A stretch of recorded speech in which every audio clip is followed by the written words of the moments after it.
doing Gaslight by Patrick Hamilton, which was written in 1938, but is set as a Victorian thriller in the late 1880s.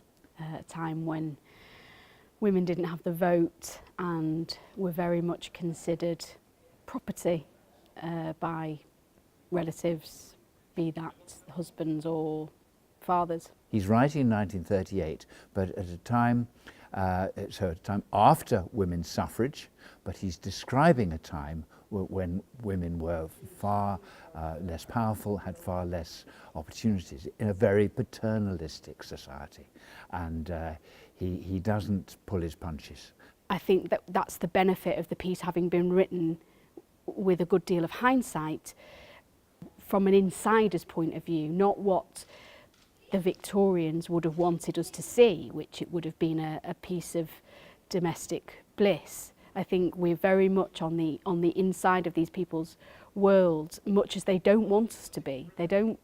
The inhabitants of this world would rather die than have outsiders see into this world. But I think that is very much what happens.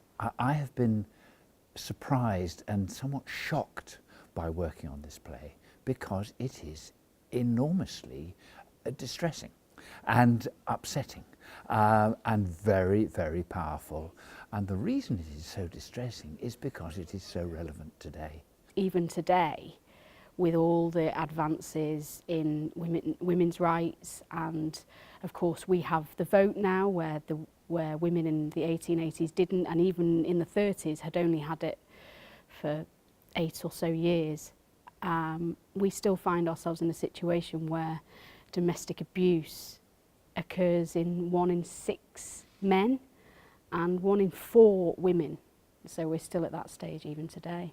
She is quite delicate. She's quite a fractured personality, and he manipulates her and changes her reality.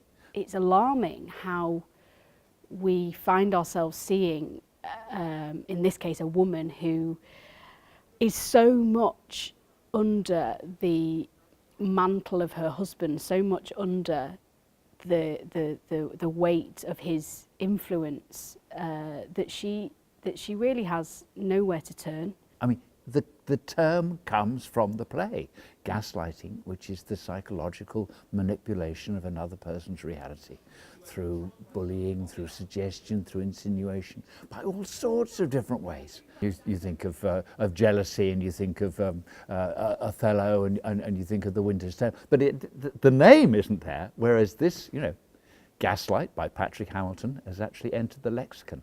It's very, very clever writing.